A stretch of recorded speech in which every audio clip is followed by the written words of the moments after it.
একটা ভয়াবহ বিপর্যয়, 274টি মানুষের মৃত্যু আর অনেকগুলো প্রশ্ন যার উত্তর এখনো অধরা। কেন ওড়ার আগেই পড়ে গেল বিমান?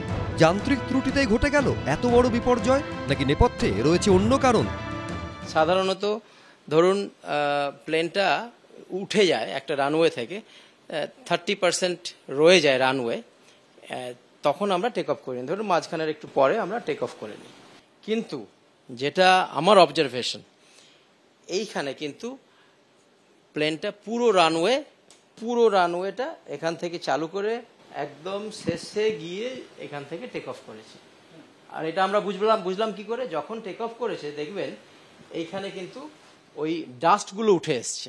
যখন একটা প্লেন এত বড় রানওয়ে পুরোটা ইউজ করছে, তখনই আমার ধরে নেওয়া উচিত যে এখানে কোনো রকম একটা নিশ্চয়ই প্রবলেম হয়েছে। আমরা যখন টেক অফ করি, ধরুন 50 মিটার ওঠার পরেই কিন্তু চাকাটা আমরা যখন দেখলাম যে পজিটিভ ক্লাইম রেট, আমরা চাকাটাকে ভেতরে ঢুকিয়ে নিই। এই জন্য ঢোকায়, এটা হচ্ছে যে ওই বাইকে ছাতা দেওয়ার মতো ব্যাপার। এটা ড্র্যাগ তৈরি করা মানে আপনাকে স্লো করে দেয়। স্লো যাতে না করে আপনি এটাকে ভেতরে ঢুকিয়ে নেন, তাহলে আপনি স্মুথ এয়ার পেলেন, আরও পাওয়ারের সঙ্গে জলদি গেলেন, স্পিডও হলো, আপনার হাইটও গেইন হলো। বাট এই ক্ষেত্রে আপনি দেখে থাকবেন এই ভিডিওটা পুরোটাই মানে টেক অফ থেকে শুরু করে একদম ক্র্যাশ পর্যন্ত প্লেনটা কিন্তু এই আন্ডার ক্যারেজ মানে চাকাটা কিন্তু খোলাই ছিল। একসঙ্গে দুটো ইঞ্জিন এত জলদি ফেল হওয়া, ইটস মানে 1 in a million, মানে এরকম সাধারণত হয়ে থাকে না।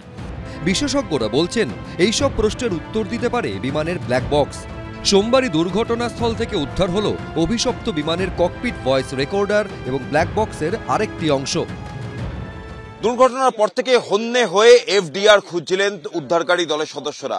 আজকে এই দুর্ঘটনাস্থল থেকে একটি মেশিন উদ্ধার হয়েছে এবং যেটা তারা আশা করছেন যে সেটাই ককপিটের এফডিআর। এবার কি জানা যাবে এটিসির সঙ্গে পাইলটের ঠিক কি কথা হয়েছিল? কি বিপদ সংকেত দিয়েছিলেন পাইলট? কখন দেওয়া হয়েছিল মেডে কল? এটিসি এবং পাইলট তাদের মধ্যে যে কথোপকথন হচ্ছে সেটা রেকর্ড করা হয়। ওরা যখন ইন্টারকমের মধ্যে কথা বলে, পাইলট বা কো পাইলট, সেটাও ওখানে রেকর্ড করা হয়।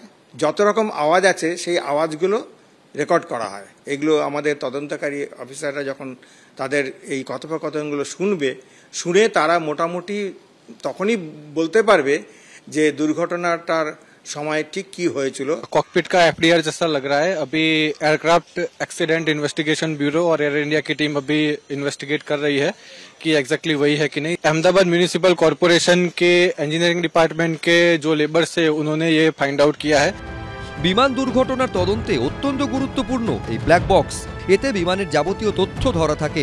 দুর্ঘটনার সময় বিমান কত উচ্চতায় উঠছিল, গতিবেগ কত ছিল, বিমান কোন পথে এগিয়েছে, ইঞ্জিন কি অবস্থায় ছিল, এই সমস্ত তথ্য জমা হয় ব্ল্যাক বক্সে।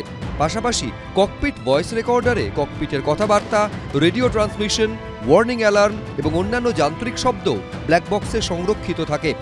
এই ব্ল্যাক বক্সের দুটি অংশ, ফ্লাইট ডেটা রেকর্ডার যেখানে বিমানের প্রযুক্তিগত তথ্য জমা থাকে, আর ককপিট ভয়েস রেকর্ডার যেখানে ককপিটের কথাবার্তা সংরক্ষিত হয়।